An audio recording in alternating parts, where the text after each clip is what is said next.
रहमतुल्लाहि व बरकातुहू। पहले तो मैं मुबारकबाद पेश करता हूँ जो 24 बच्चों की बेल हुई, और खिज़र पटेल साहब, सोहेल वकील साहब, बहुत अच्छी कामयाब इन्होंने जो है नुमाइंदगी पैरवी उसके अंदर जो है की है। आदिल बियाबानी साहब, जैसे ही 24 बच्चे अंदर गए थे पहले दिन से जो है MIM उनके साथ थी। नासिर सिद्दीकी साहब थे, मैं ख़ुद था, आरिफ हुसैनी साहब, हमारे फ़िरोज़ ख़ान साहब, इसाक हाजी साहब। तो अभी उसके अंदर अपडेट ये है कि FIR में जो नाम है वो 27 नाम है।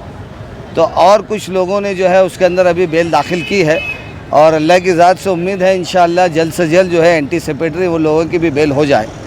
और हमारा आगे आने का मकसद ये है कि जो भी वाक़या हुआ है इसके अंदर बेगुनाह लोग जो है इसके अंदर फंस जाते हैं। जिन लोगों ने कुछ नहीं किया या जिनके घर वहाँ पे है वो लोग वहाँ पे जो है खड़े हुए हैं, उस वजह से जो है इनके नाम जो है आ गए हैं उसके अंदर। तो कुछ लोगों ने अभी नई बेल जो है उसके अंदर दाखिल की है।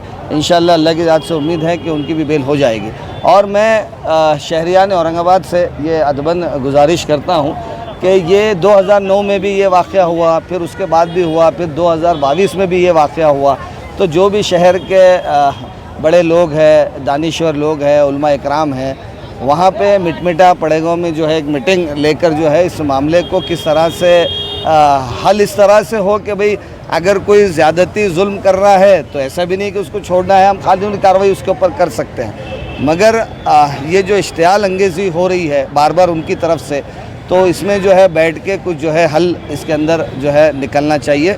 और मैं बता दूं कि 15 लोगों की जो हमने बेल का प्रबंध किया था, इंशाअल्लाह जैसे भी और लोगों की बेल दाखिल की है, खिज़र पटेल साहब इसको जो है पैरवी इसकी कर रहे हैं। जो इसके अंदर और ज़रूरत लगेगी इंशाअल्लाह हम बढ़ चढ़ के इसके अंदर हिस्सा लेंगे। शुक्रिया, खुदा हाफ़िज़। औरंगाबाद में और शहर महाराष्ट्र प्रदेश के अंदर जब से मजलिस इत्तेहादुल मुस्लिमीन की यहाँ पर आमद हुई है, तब से लेकर आज तक मजलिस इत्तेहादुल मुस्लिमीन हमेशा मज़लूमों और पीड़ितों के साथ में और जिनके साथ में सियासी और समाजी ना इंसाफ ना हुआ, इनके साथ खड़े रहती है। उसी की सबसे बड़ी मिसाल है कि आपने देखे होंगे कि औरंगाबाद के अतराफ़ के कस्बात में, जैसा पुणे के सतारा में भी जैसा हुआ था, जहाँ जहाँ भी पुरतशद्दुद वाक़यात होते हैं, मजलिस इत्तेहादुल मुस्लिमीन जाके वहाँ मज़म्मत भी करती है, मजलिस इत्तेहादुल मज़लूमून के साथ में खड़ी रहती है।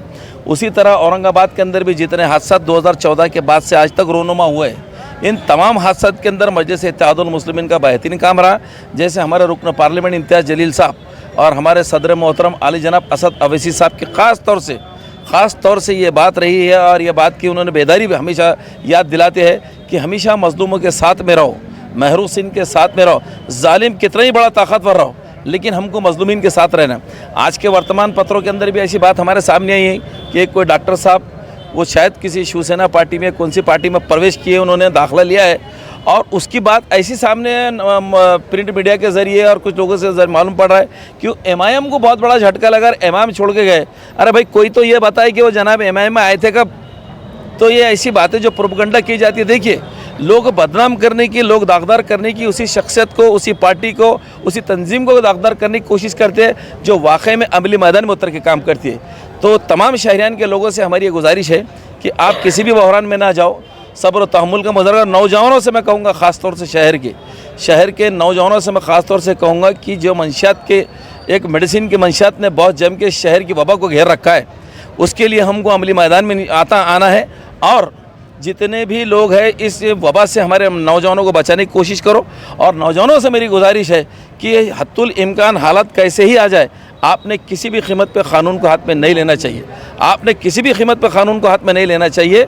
हमारे पास में क़ानून का और संविधान का एक बहुत बड़ा हथियार हमारे पास में, उसके ज़रिए हम जो चाहे वो इंसाफ मनवा के ले सकते हैं। इसीलिए जैसा भी हमारे अबुल हसन साहब ने, नासिर सिद्दीकी साहब ने, अभी जो पड़ेगांव का जो हादसा हुआ था, इस हादसे के ऊपर जो महरूसिन जो बेचारे मुखिद थे जेल के अंदर, ऐसे लोगों की रिहाई अमल में आई है। तो 15 लोगों के जुमला इन लोगों ने कागजात दाखिल करके, उनकी शोटली पेश करके, ज़मानत के कागजात दाखिल करवा कर क़ानूनी मदद की है। और भी लोगों ने मदद की है, और भी तमाम वकलाओं ने भी इसके अंदर काम किया है। तो ये तमाम लोगों ने जो काम किए, तो हम इस चीज़ के जज्बे को कायम रखें कि हम लोगों के बुरे वक्त में उनके साथ में खड़े रहें, और ये जज्बा ही रहेगा जो हमारे को ऊंचाइयों तक पहुंचा भी सकता है, लोगों के दिलों में जगह बना सकता है। बहुत बहुत शुक्रिया।